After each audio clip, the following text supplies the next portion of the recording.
Hello, আসসালামু আলাইকুম। আমি মেহেদী হাসান ফয়সাল। আমি বিগত ২ দিন আগে আমার সেই কাঙ্ক্ষিত বুলগেরিয়ার ভিসাটা হাতে পাই। তো এর জন্য ১ম শুকরিয়া জ্ঞাপন করছি মহান রাব্বুল আলামিনের কাছে। আর তো দ্বিতীয়ত অবশ্যই যেটা না বললে নয়, রুয়েল কনসালটেন্সি রুয়েল ভাইয়ের কাছে। রুয়েল ভাই আমাদেরকে আমার এই স্বপ্ন পূরণ করে দেওয়ার জন্য। আমি অনেক আপসেট ছিলাম এবং সবসময় একটা দুয়াশার মধ্যে ছিলাম আমরা ভিসা পাই কি পাই না। যেহেতু এখন একটু কষ্ট হয়ে গেছে বুলগেরিয়ার ভিসাটা পাওয়া।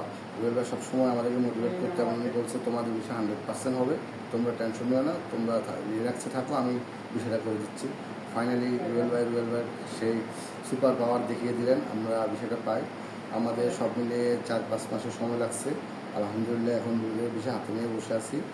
তো রুয়েল ভাইকে আবারও বিশেষ ধন্যবাদ। একটা কথা না বললে নয় সবার উদ্দেশ্যে, যারা আসলে এখন অনেকেই আছে ফাইল নেয় বুলগেরিয়ার, তো সবাইকে বলবো একটু সতর্কভাবে ফাইলগুলি দিবেন। অনেকে টাকা পয়সা নিয়ে নিচ্ছে আর ভিসার আগে, এসব ব্যাপারে সবাই একটু সতর্ক থাকবেন, বুঝে শুনে কাজ করবেন। অনেক মার্কেটে অনেক স্ক্যাম বের হয়েছে, আর অনেক অ্যাডভান্স নিয়ে অনেকে হচ্ছে কি নিজেদের ব্যবসা বাণিজ্য ওখানে গোছাচ্ছে। আমরা অনেক নিউজ পাচ্ছি না, আমাদের বাইরে যারা অলরেডি বুলগেরিয়া গিয়েছে। সবাই একটু এসব বিষয়ে একটু সতর্ক থাকবেন, ভালো মানুষের সাথে কাজ করবেন। আসসালামু আলাইকুম, ধন্যবাদ।